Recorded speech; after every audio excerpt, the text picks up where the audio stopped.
আপনার খামারে ভালো মানের গাভী আছে, কিন্তু মাস শেষে হিসাব করে দেখতেছেন যে আপনার খামারে লস হচ্ছে, হিসাব মিলতেছে না। এখন এমন 5টি কারণ আজকে বলবো, যেগুলো সমাধান করলে আপনিও খামার করে লাভবান হতে পারবেন। খামারে লস করার পিছনে সবচাইতে বড় যে কারণ, প্রথম কারণ আমি যেটাকে সম্বোধন করব সেটা হচ্ছে শুধুমাত্র দুধ দেখে গাভী ক্রয় করা। আপনি শুধুমাত্র একটা গাভীর দুধ দেখে তার জাতমান বিবেচনা না করে তাকে কিনে আনলেন আপনার খামারে চড়া মূল্য দিয়ে, কিন্তু এই দুধ কিন্তু থাকবে না, লাস্টিং করবে না। আপনার খামারে আসার পর এই দুধটা কমে যাবে। এই দুধটা কমে যাওয়ার পিছনে বেশ কয়েকটি কারণ আছে, আমি উল্লেখ করতেছি। প্রথম কারণ হচ্ছে অসাধু ব্যবসায়ীদের কুফল, মানে তারা এমন কিছু ব্যবহার করে যেটার মাধ্যমে তাৎক্ষণিক দুধ বাড়বে, কিন্তু এটা লাস্টিং করবে না। আপনাকে দেখানোর জন্য তারা এটা করবে, কিন্তু আপনি যখন নিয়ে আসবেন খামারে, তারপর দেখবেন যে আপনার গাভীর দুধ কমে গেছে। এই দুধ বেশি দেখলেন, তার জাতমান দেখলেন না, তার বংশ সম্পর্কে জানলেন না, সে কোন ব্রিডের আছে সেটা জানলেন না, শুধুমাত্র কিনে নিয়ে আসলেন তার দুধ দেখে, তাৎক্ষণিক দুধটা দেখে। তাহলে আপনি ক্ষতিগ্রস্ত হবেন, আপনি খামার করে লাভবান হতে পারবেন না। এটা হচ্ছে 1 নম্বর কারণ।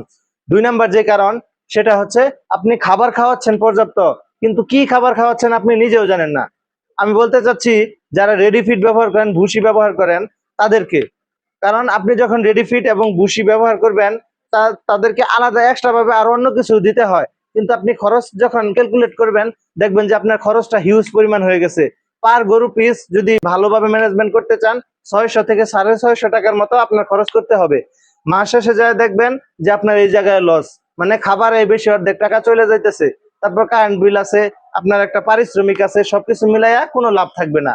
অতএব খাবার খাওয়াবেন, সঠিক খাবার খাওয়াবেন, নিজে তৈরি করে খাবার খাওয়াবেন। প্রয়োজনে ভেটেরিনারিয়ানদের সাহায্য নেবেন, ভেটেরিনারি সার্জন যারা আছে তাদের কাছে যাবেন, তারা আপনাকে খাবারের চার্ট তৈরি করে দিবে। সেই খাবার আপনারা খাওয়াবেন, অবশ্যই লাভবান হতে পারবেন। তাতে আপনার খরচও কমে আসবে এবং কি ভালো বেটার পারফরমেন্সও পাবেন। আচ্ছা, এটা হচ্ছে 2 নম্বর কারণ। 3 নম্বর কারণ হচ্ছে সঠিক সময় হিট নির্ণয় এবং প্রজননে ব্যর্থ। আপনারা যখন সঠিক সময় গাভীর হিট নির্ণয় করতে পারবেন না, প্রজননে ব্যর্থ হবেন, 5 মাস হয়ে গেছে, 1 বছর হয়ে গেছে, গাভীকে গর্ভবতী বানাইতে পারছেন না, তখন আপনি খামার করে যদি আপনি প্রতিদিন 15-20 লিটার করে দুধ বিক্রি করেন, এই দুধে টাকা থাকবে না, এটা খরচ হয়ে যাবে কোনো না কোনো ভাবে।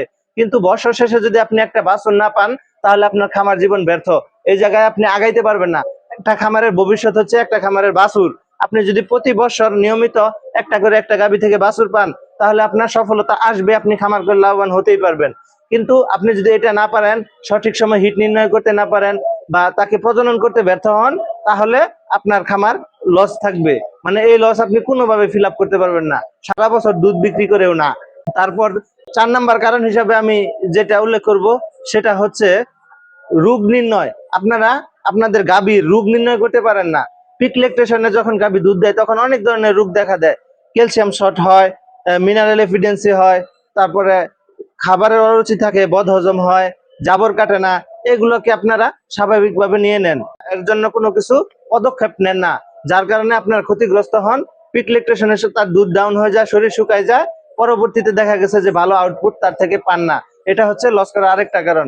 সর্বশেষ যে কারণটা আমি বলবো, সেটা হচ্ছে আপনার খামারের সঠিক ম্যানেজমেন্ট এবং কি বাছুরকে সেফ জোনে রাখা।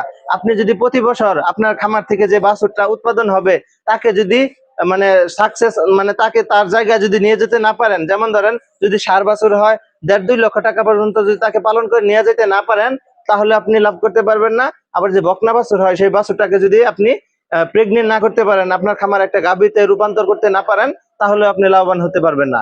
তো আজকের ভিডিওতে যে 5টা কারণ বললাম, এই 5টা কারণ যদি আপনারা আইডেন্টিফাই করতে পারেন এবং কি এর ভিতরে যে সকল কথা বললাম এগুলো মেনে চলার চেষ্টা করেন, তাহলে আপনি খামার করে লাভবান হতে পারবেন। অন্যথায় আপনি লাভবান হতে পারবেন না। ভিডিওটা বেশি বেশি করে শেয়ার করে দিবেন, যেন নতুন খামারে সচেতন হয়।